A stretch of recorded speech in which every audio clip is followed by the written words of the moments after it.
the in-house ad campaign that's caused so much upset around the country, depending on which side of the divide you are on. Do you agree with that ad campaign? Well, I think it's absolutely right that the Labour Party is holding the Prime Minister and the Conservatives to account for their absolute failure to deal with these serious crimes. And these are the government's own statistics, and that we put them out in the public domain in a way that has caught people's attention, because it's not right that so many of these crimes are going without the level of punishment that they deserve, and that criminals are clearly getting away with it. We've seen it in burglaries, we've seen it in terms of child sex abuse, that people feel that the justice system at the moment is not working for them, and the government is setting the framework for that, and they're responsible for it, and Rishi Sunak is the Prime Minister.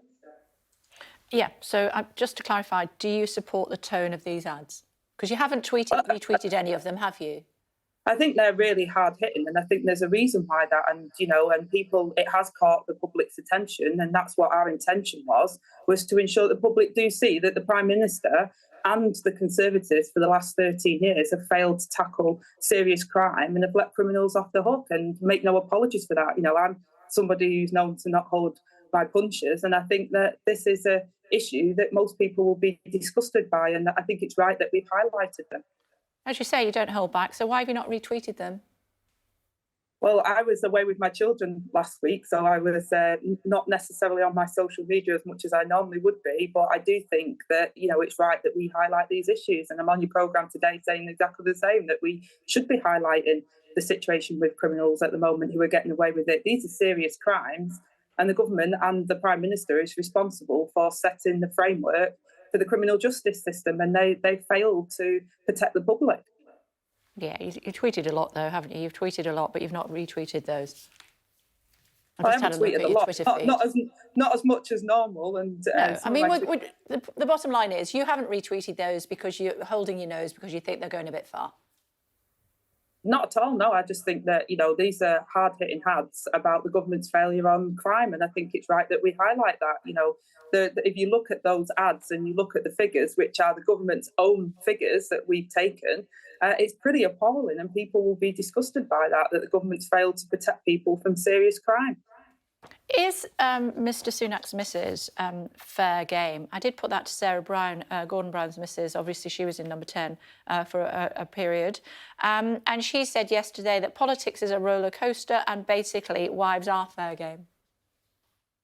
Well, I think it's not necessarily that, his wife is fair game. The problem that we've got is Rishi Sunak has benefited from this non-dom status and his direct family, his household, at a time where we're saying that loophole should be ended so that we can pay for more doctors and nurses coming into our NHS, because we see the crisis unfolding in the NHS at the moment with the workforce, and that's one way of funding it. So I think it's absolutely right that we highlight that, the Prime Minister's household is benefiting from this loophole at a time where we're saying that we should be closing that loophole and making sure that money is redirected into our NHS where we need the workforce for the future. We've got junior doctors on strike at the moment. We've got a workforce crisis in our NHS.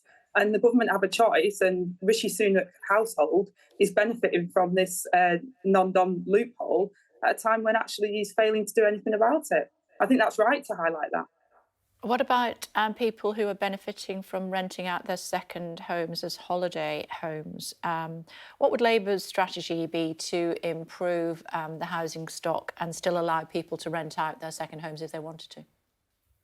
Well, we said that we would create more homes, more social homes. We would give people first dibs when these new homes are put on the market, so that first-time buyers can get the opportunity to buy these homes first, so that people who are struggling to get on the housing ladder can have that opportunity to do that. I think, we've got to solve the situation that we currently face in this country, where many people can't get on the housing ladder, and actually those renters that are stuck in rented accommodation are seeing their rents go up, including mortgages that are going up at the moment. So the cost of living, most people are now worried that they won't even be able to afford to get a mortgage, because mortgages have increased because of the disastrous budget that the Liz Truss and the Conservatives put to the country recently. OK, I know I've got to let you go. You're going to press the retweet button on some of those ads once you've finished? No one tells me what to okay, I do my own tweet. But like I say, I will continue to hold the government to account on their appalling record, and people can see those ads, they can see those figures, and they can make their decision based upon those government figures that we've put out about whether or not they've dealt with serious crime or not.